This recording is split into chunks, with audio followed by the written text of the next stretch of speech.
Hola, hola, ¿qué tal? Muy buenos días para todos. Bienvenidas, bienvenidos. Esto es la primera edición de MBD Noticias. Estamos en vivo, como todos los días, en una ciudad que está prácticamente desierta y en la cual tenemos unos 9 grados de temperatura hasta ahora. Ya vamos a mostrarle cómo está el mapa, qué es lo que dice Inumet para esta jornada de lunes 18 de julio. Y allí lo ven, para hoy, 18 de julio, tenemos prevista una mínima de 4 grados, una máxima de 14 en esta jornada. Se prevé cielo claro y algo nuboso con periodos de nuboso, probables heladas agrometeorológicas, dice el Instituto Uruguayo de Meteorología. Para mañana, martes 19 de julio, Inumet señala que habrá cielo claro y algo nuboso con neblinas y bancos de niebla. Además, la mínima va a ser frío, 2. La máxima será de 15 grados y para el miércoles la situación es muy similar. 4 grados será la mínima, 19 será la máxima, según dice el Instituto Uruguayo de Meteorología. Vamos a contarles algunos de los temas que vamos a estar trabajando con ustedes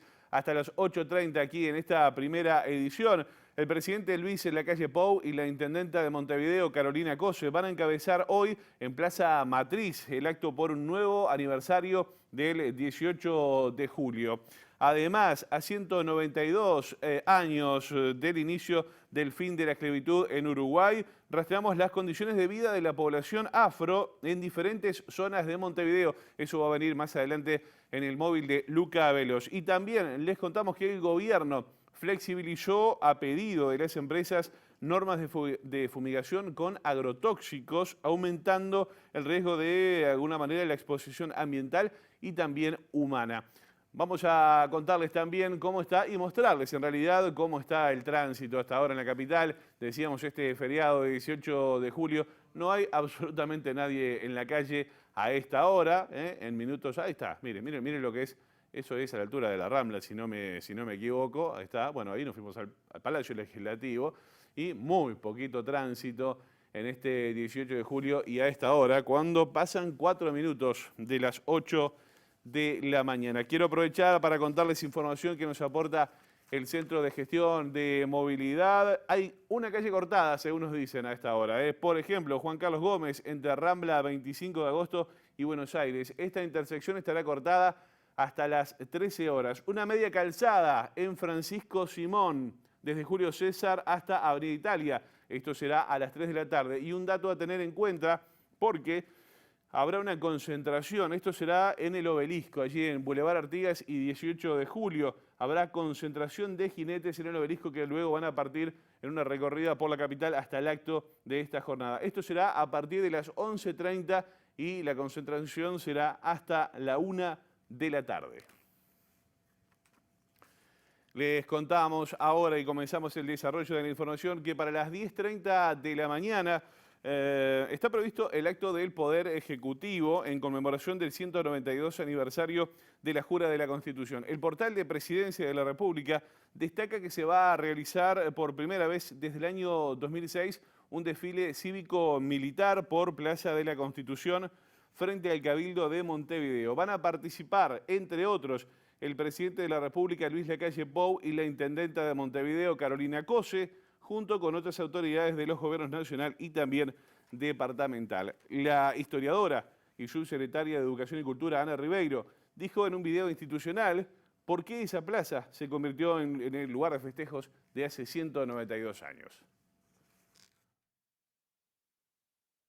En la plaza principal del país que nacía la vida independiente, el Estado Oriental del Uruguay, se debía jurar la nueva Constitución, la que iba a regir la vida de ese país independiente. La jura más importante es aquí enfrente, en la plaza que hoy llamamos Plaza Matriz. Pero se juró en todas las plazas del país, en cada pequeño pueblo, en cada ciudad. Por supuesto que en la jura central, en la de este lugar, se hace en el Cabildo de Montevideo, que es donde estamos. Era el lugar de las autoridades desde la época virreinal y es el lugar al cual llegaron las autoridades principales. El gobernador provisorio, nada menos que Juan Antonio Lavalleja, el gran héroe del año 25 y de la segunda fase independentista, y junto con él los principales jefes militares, los principales jefes civiles, los directores, la sociedad y el gobierno en pleno. Bueno, y con la jura de la Constitución se puso en marcha, constitucionalmente justamente, un nuevo país que, entre otras cosas, estableció el voto como mecanismo democrático, aunque solo estaba permitido para el 20% de la población que sabía leer y escribir en esa época, sin contar mujeres o soldados de primera línea. Después del juramento público por parte de los presentes en la plaza, militares y civiles desfilaron como parte del festejo, dice la historia, aunque el centro de la noche fue alguien que no la juró. Y estamos hablando de Italiano Chiareni. La profesora Ribeiro les cuenta quién era. Pertenecía a una familia dedicada enteramente al circo y muy famosa en Italia. Y aquí le llamaban el proevista Chiarini. Pues desde el techo del segundo piso del Cabildo tiraron un cable de acero que llegaba hasta el centro de la plaza. Y por ese cable, desde lo alto, bajó Chiarini haciendo equilibrio en una bicicleta de una sola rueda.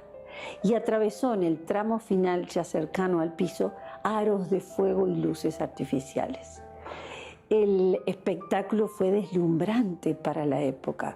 Ver a aquel hombre suspendido en el aire. Se habló de eso más que de ninguna otra cosa.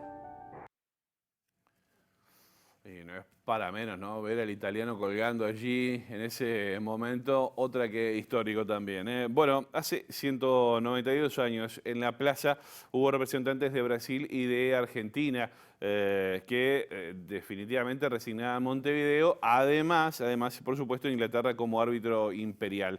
Como es habitual en esta oportunidad, también debería haber diplomáticos de estos países en esta jornada, pero la fecha llega en circunstancias especiales, tras los anuncios de que Uruguay, bueno, va a negociar un TLC con China. Coincide, además, con que este jueves 21 se llevará a cabo la cumbre de presidentes de Asunción, que ya fue definida por el país anfitrión como incómoda, así lo dijeron.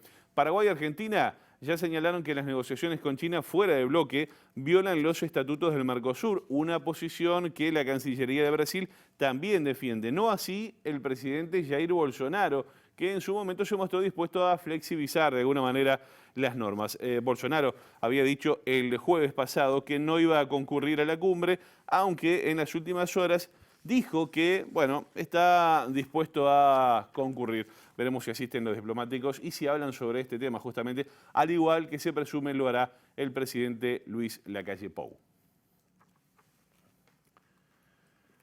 上千的腐败分子就要得罪13亿人民。同志你好，这里是中央地区巡视组。 Vamos a ir con otros asuntos. Les contamos que a pedido del gobierno, a pedido de diferentes empresas, el gobierno de alguna manera flexibilizó el decreto 672/022 relativo al registro de aplicaciones agrotóxicas ante el Ministerio de Ganadería, Agricultura y Pesca. En concreto, el gobierno ahora permite hacerlas voluntariamente por un año bajo el criterio de libertad responsable. Una vez más, el gobierno utiliza ese término. Desde la Unión Nacional de Trabajadores y Asalariados Rurales, la UNATRA, se considera que con esta decisión se dio un paso atrás en materia ambiental, además de poner en riesgo la salud de los trabajadores y las trabajadoras. Para conocer más detalles a propósito de este tema, estamos en comunicación hasta ahora vía Zoom con César Rodríguez, uno de los voceros de UNATRA. César, ¿qué tal? Buen día, ¿cómo le va? Bienvenido. ¿Qué tal? Buenos días. Muchas gracias por el espacio para brindar esta información y actualizar un poco una preocupación que se arrastra, bueno, de varios años atrás, de unas cuantas rondas de negociación salarial, donde la Comitiva de Trabajadores viene planteando sistemáticamente la implementación en las empresas rurales de un convenio que es el 155 de OIT, al cual Uruguay está suscripto, que consiste en el monitoreo periódico de la salud de los trabajadores, sobre todo para todas las empresas rurales, pero más que nada en aquellas que manejan agrotóxicos. Nosotros, no con sorpresa, pero sí con mucha preocupación, vemos esta medida y esta resolución como una flexibilización de las condiciones de trabajo, con un tema donde a nivel global se trata de regular, controlar y bueno, restringir el uso de sustancias que son... A ver, estamos perdiendo allí el contacto con César Rodríguez. Vamos a intentar mejorar la comunicación. Nos está comentando el dirigente de UNATRA a propósito de, qué puede pasar, cómo toman justamente los trabajadores, la flexibilización de esta fiscalización. A ver, César, ¿me escucha ahora? ¿Me escucha bien?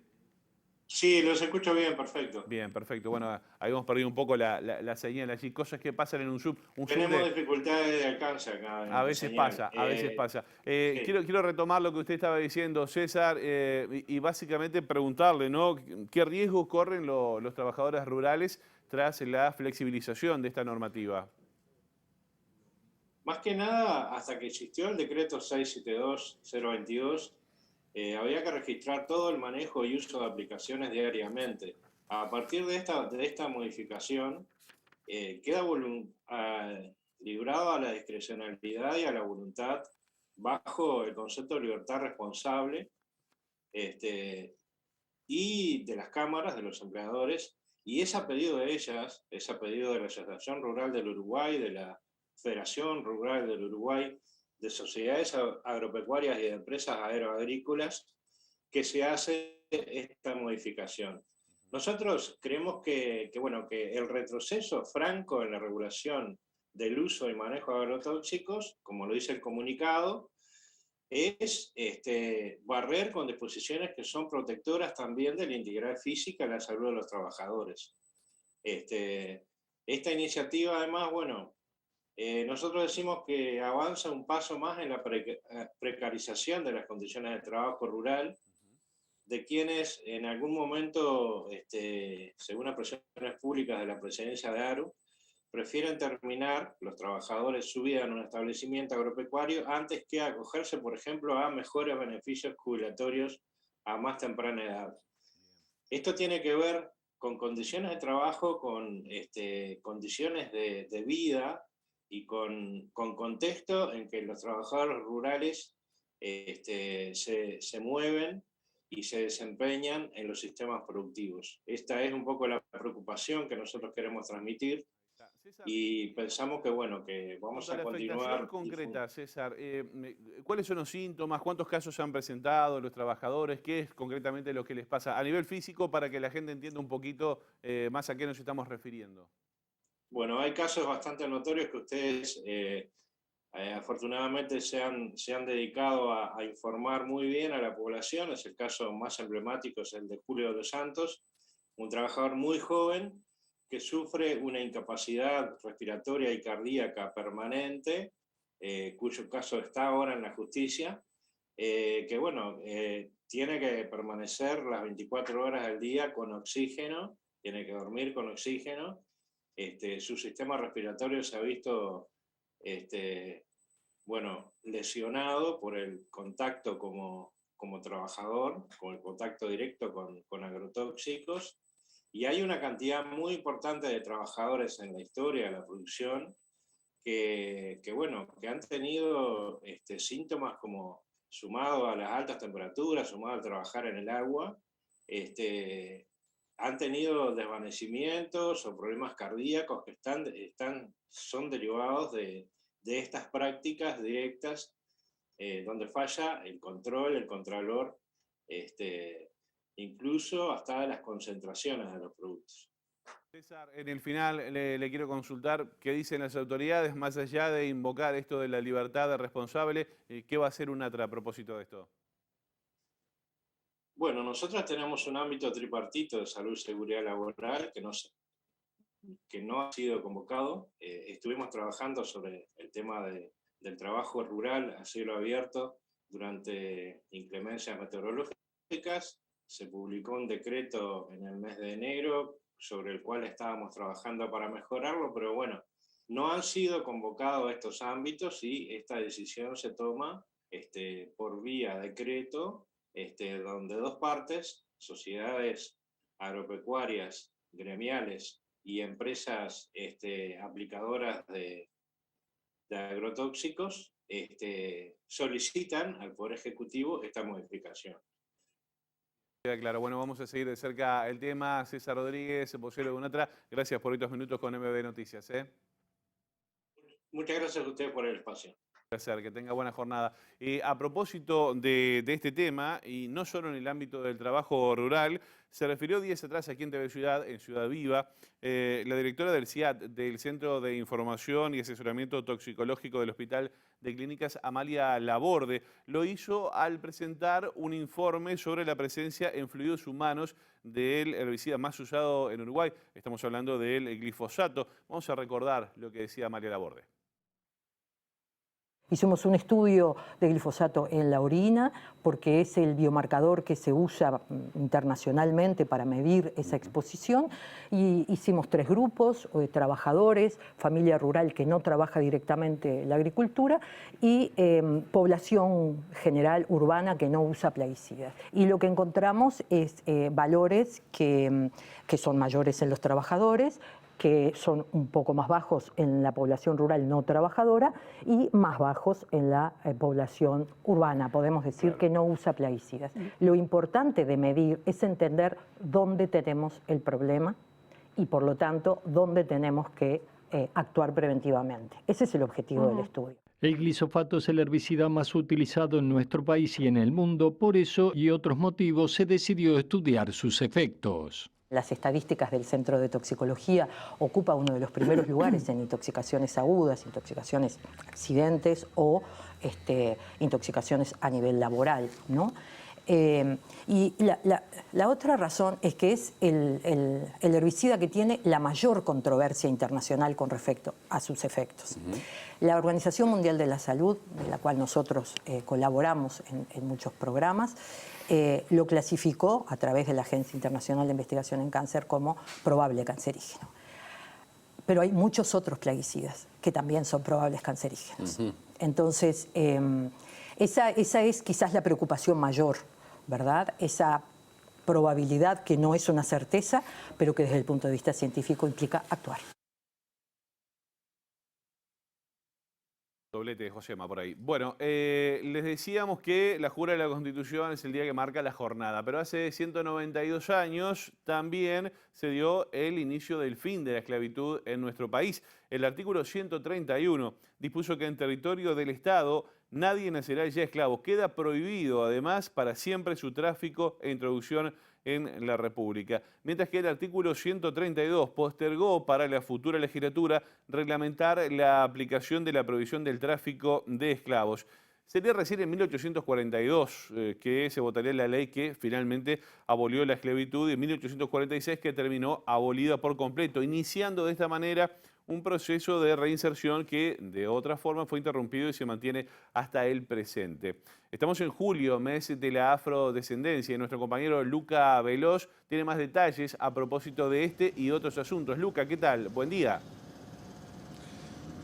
Muy buenos días, José María. Un día precioso, aunque frío. El sol ya está a pleno en la ciudad de Montevideo y nosotros nos vinimos hasta la casa del vecino, al Centro Cultural del barrio Zabala, aquí en la curva de Maroñas, porque aquí es uno de los puntos donde, en un convenio entre el Departamento de Desarrollo Social y la Secretaría para la Equidad Étnico-Racial y las Migraciones de la Intendencia de Montevideo, con una ONG, la ONG Salvador, desarrollan un plan, un programa de apoyo, de promoción a las personas afrodescendientes, a las familias afrodescendientes, y estamos con Orlando Rivero.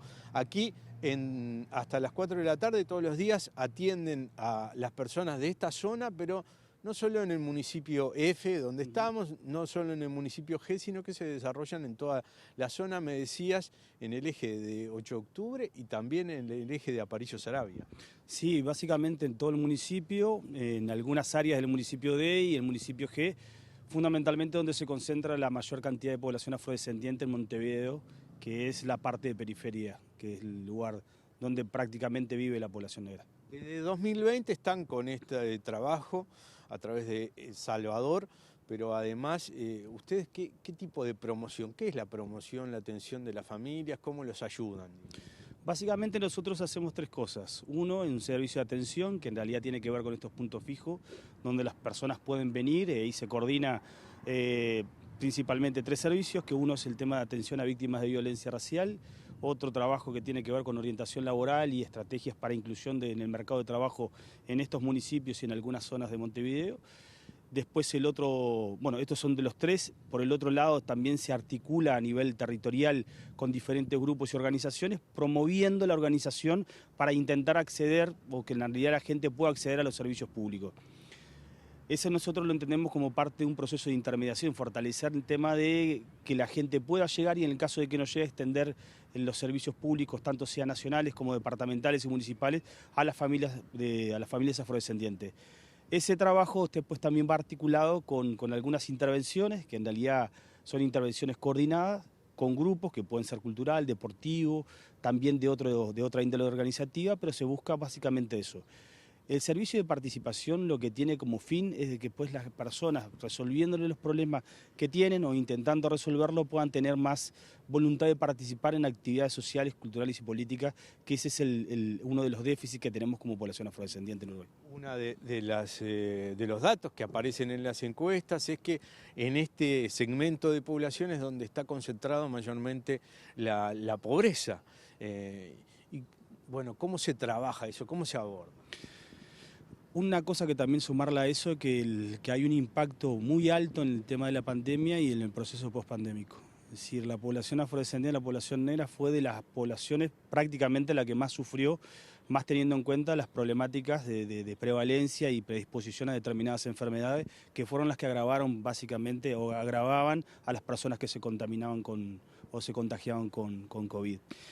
El objetivo nuestro es, en un principio, acercar a las políticas públicas. Hay una realidad de que las políticas públicas universales y focalizadas no llegan a la población. Ese es uno de los objetivos centrales. Es decir, bueno, si estamos hablando de política de combate a la pobreza, tanto sea transferencias, tanto sea articulación de servicios, por ejemplo, en situaciones en las cuales la población negra vive en hogares bastante deprimidos y fundamentalmente con infraestructura muy mala, bueno, intentar generar de que esas acciones que llevan, tanto sea la Intendencia para que puedan arreglar sus casas, tanto sea el Ministerio de Vivienda para lo que pueden ser las políticas de realojo, tanto sea también las políticas de acceso a vivienda con garantía, puedan llegar a la población.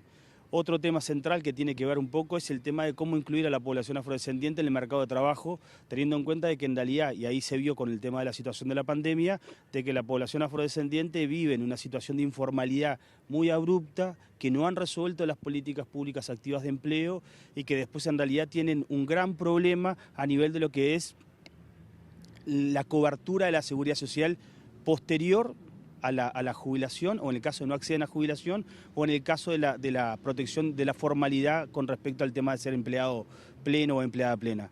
Esos elementos para nosotros son importantes. Y en segundo, intentar después hacer de que las demandas, que son bastante particulares para hogares con características particulares y personas con características particulares que hacen a la cultura, a la forma, a la religiosidad, a la manera de mirar el mundo, puedan acceder a lo que en realidad la mayoría de la población accede, que tiene que ver con no solo que servicios públicos y generar algún tipo de alianza entre lo que tiene que ver la institucionalidad pública y la sociedad civil o las organizaciones o las familias para generar algunas intervenciones o acciones que en realidad puedan mejorar de forma igualitaria lo que debería haber hecho una política universal que no lo hace.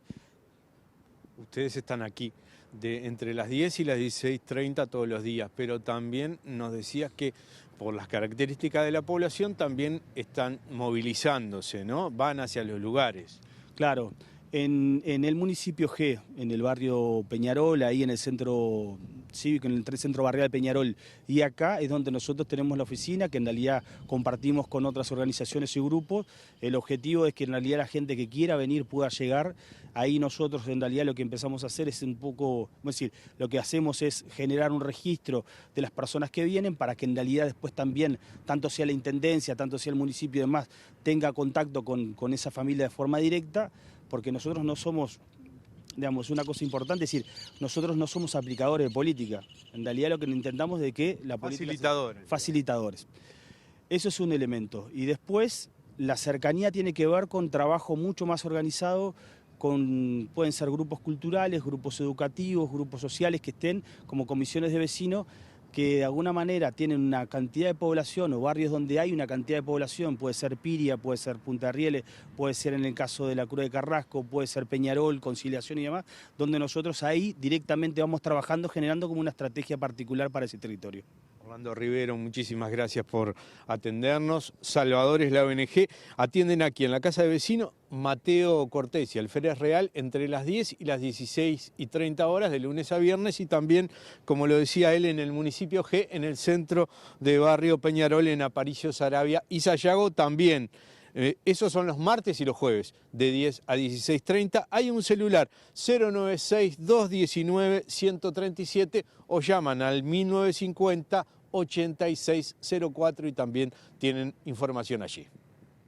Perfecto, Luca, muchas gracias por tu trabajo y por la información allí. Nosotros ahora hacemos una breve pausa, ya seguimos y venimos con la parte final de esta edición de MB Noticias.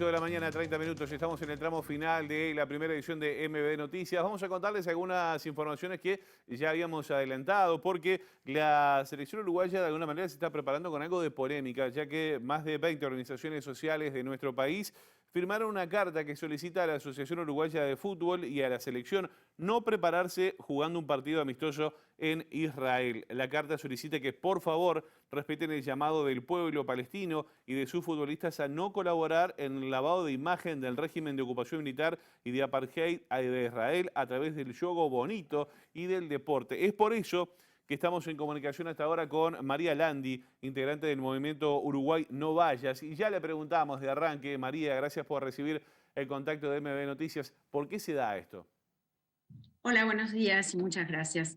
Bueno, en realidad esto es parte de una campaña internacional que trata de tomar conciencia sobre ese consenso creciente que hay en la comunidad internacional de que Israel efectivamente impone un régimen de apartheid sobre el pueblo palestino. Y en este último año se conocieron informes muy importantes en ese sentido y muy contundentes que corroboran lo que la sociedad civil palestina viene diciendo desde hace 2 décadas. Pero en el último año Human Rights Watch, Amnistía Internacional, la principal organización israelí de derechos humanos, B'Tselem, y el relator especial de la ONU para los derechos humanos en el territorio palestino, y otras que se van sumando, han llegado a este creciente consenso de que Israel impone un régimen de apartheid. Y el modelo que tenemos es el de Sudáfrica. Frente a un régimen de apartheid, lo que se hace es aislarlo, es sancionarlo hasta que ponga fin a ese sistema racista de opresión y de discriminación. Y eso es lo que estamos intentando, no solamente aquí, sino también en otros países. Israel ha cursado una invitación a la selección uruguaya para que vaya a hacer la preparación final. Podría o no jugar un partido amistoso, pero hacer la etapa de preparación final de camino a Qatar. Y nosotros decimos, es una ironía que invite a la selección a jugar en Israel cuando al pueblo palestino no le permite jugar al fútbol. Y entonces eso lo ilustran muchísimos testimonios, pero por ejemplo en este tiempo la AUF ha recibido cartas de 4 clubes de fútbol palestinos, de la Asociación Palestina de Fútbol, de la Asociación Palestina de Fútbol de Amputados, con sede en Gaza, jugadores amputados, porque los soldados, los francotiradores israelíes disparan deliberadamente balas expansivas a las rodillas y a las piernas para acabar con la carrera y para mutilar. También asesinan, en el último año asesinaron a 4 futbolistas adolescentes que tenían entre 14 y 19 años. Los estadios son bombardeados, no se les permite desplazarse libremente por el territorio ocupado para poder reunir a la selección nacional, no se les permite importar equipamiento deportivo, los soldados invaden los campos de juego, tiran gases lacrimógenos, incluso en partidos de campeonatos juveniles. Hay futbolistas que son arrestados en forma arbitraria, sin cargos ni juicio. Entonces, todo lo que no se permite al fútbol palestino, y que está denunciado elocuentemente en estas cartas que la AUF ha recibido, también está refrendado el pedido por cartas que han llegado de todas partes a la AUF en este mes y medio de campaña.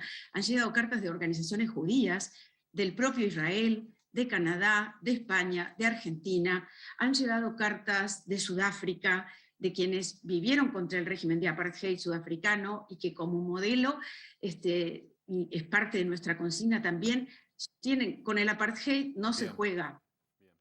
Al apartheid se funciona. Y eso es lo que estamos pidiendo la AUF. Como usted lo dice, entonces, María, vamos a seguir de cerca este tema. Dejamos esta charla a cuenta de más, así que le agradecemos estos minutos con MB Noticias. Gracias a ustedes. Un placer saludarla. Bueno, nosotros ya estamos en el final, 8 de la mañana, 35 minutos. Daniel, nuestro intérprete, ¿todo bien? Nos vamos entonces, perfecto, lo dijo el hombre. No se vaya de la pantalla de TV Ciudad porque cerramos el informativo y ya está todo el equipo para arrancar Ciudad Viva. Que pasen bien.